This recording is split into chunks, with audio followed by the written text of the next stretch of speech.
தமிழ்நாட்டில் இருமொழிக் கொள்கையே சிறந்தது, அதன் அடித்தளம் சிறப்பாக இருப்பதாக பள்ளி கல்வித்துறை அமைச்சர் அன்பில் மகேஷ் பொய்யாமொழி தனது சமூக வலைதள பக்கத்தில் தெரிவித்திருக்கிறார். விவரங்களோடு செய்தியாளர் ஆனந்தன் இணைந்திருக்கிறார். ஆனந்தன், நேற்று முதலே நாடாளுமன்றத்தில் மத்திய கல்வி அமைச்சர் தர்மேந்திர பிரதான் பேசும்போது தமிழகத்தில் மும்மொழி கொள்கையை ஏற்க தயாராக இருக்கிறார்கள் அப்படிங்கிற ஒரு பதிவு செஞ்சிருந்தார். தற்போது அதற்கு பதிலடி கொடுக்கும் விதமாக ஒரு நீண்ட பதிவை பதிவிட்டிருக்கிறார் மாநில கல்வி அமைச்சர் அன்பில்.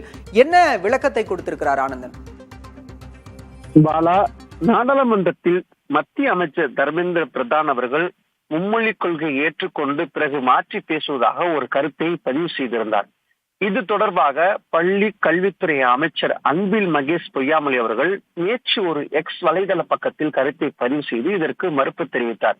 குழு ஒன்று அமைக்கப்பட்டிருக்கிறது, அதன் அடிப்படையில் நாங்கள் செயல்படுவோம், இது தொடர்பாக நாங்கள் கடிதங்கள் எழுதியிருக்கோம் என்று கூறினார். இந்த நிலையில மீண்டும் இன்று எக்ஸ் வலைதள பக்கத்தில் பல்வேறு தகவல்களை அன்பில் மகேஷ் பொய்யாமொழி அவர்கள் இது தொடர்பாக பதிவை செய்திருக்கிறார். அதில் முக்கியமாக நாம் பார்க்க வேண்டியிருக்கிறது, தமிழகத்தில் இந்த இருமொழி கட்டமைப்பு என்பது சரியாக சென்று கொண்டிருக்கிறது, சீர்குலைக்க வேண்டாம் என்ற போல அந்த கருத்தை பதிவு செய்திருக்கிறார். அதிலும் குறிப்பாக புதிய கல்விக் கொள்கை மொழி பிரச்சனை தமிழ்நாட்டின் நிலைப்பாட்டின் மீதான தாக்குதல் தவறாக வழிநடத்துவது மட்டுமல்ல, இது ஒரு பெரிய பாடத்தை முற்றிலும் புறக்கணிக்கிறது என்று கருத்தை பதிவு செய்திருக்கிறார். தமிழ் மொழியை பற்றியது மட்டுமல்ல, இது பல சகாப்தங்கள் முறிக்கப்பட்டு சோதிக்கப்பட்டு வெற்றிகரமாக நிரூபிக்கப்பட்ட ஒரு கல்வி முறையை பற்றியது என்று குறிப்பிட்டிருக்கிறார். தமிழ்நாட்டில் மாதிரி படைப்புகள், அதாவது தமிழ்நாட்டில் மாநில வாரியான கல்வி முறை உயர்கல்வி மற்றும் வேலை வாய்ப்பில் தொடர்ந்து சில சிறந்த முடிவுகளை உருவாக்கியுள்ளது.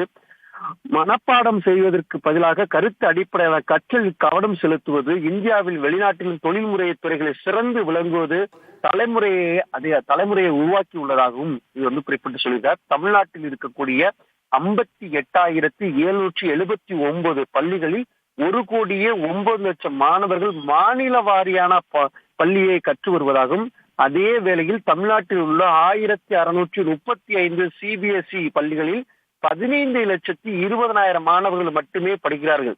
எனவே தமிழக மக்கள் என்ன விரும்புகிறார்கள் என்பதில் மிகவும் தெளிவாகிறது.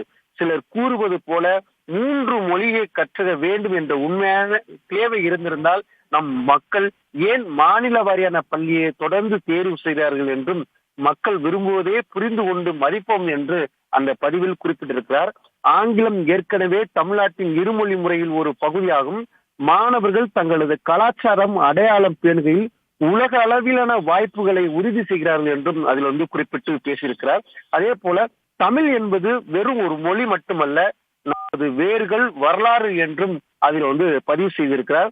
3ஆம் மொழி திணிப்பது, அதாவது மும்மொழி திணிப்பு என்பது இந்த முறை மாணவர்கள் உலக அளவிலான ரீதியான ஆங்கிலத்தை வலுவாக கலாச்சாரத்தை நெறிமுறைகள் மற்றும் மதிப்புகள் தமிழை தேர்ச்சி பெற அனுமதிக்கிறது.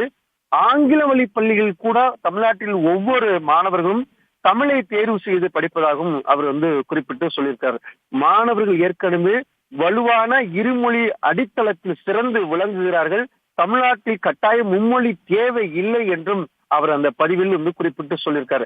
இப்படி தமிழ்நாட்டில் மிக சிறந்த ஒரு கட்டமைப்பு இருக்கிறது, அதை சீர்குலைக்க தேவையில்லை என்று அவர் அந்த கருத்தில் பதிவு செய்து குறிப்பிட்டிருக்காங்க சமூக வலைதளத்தில். பாலா, ஆனந்தன், பள்ளி கல்வித்துறை அமைச்சரின் பதிவின் மூலமாக இருமொழி கொள்கையின் மூலம் தமிழ்நாடு கல்வியில் சிறந்து விளங்குகிறது, நாங்கள் ஏன் மும்மொழி கொள்கையை ஆதரிக்க வேண்டும், நிச்சயமாக இதனை ஆதரிக்க மாட்டோம் என்பது தமிழ்நாடு அரசின் கருத்தாக பார்க்கப்படுகிறது. விவரங்களுக்கு நன்றி ஆனந்தன்.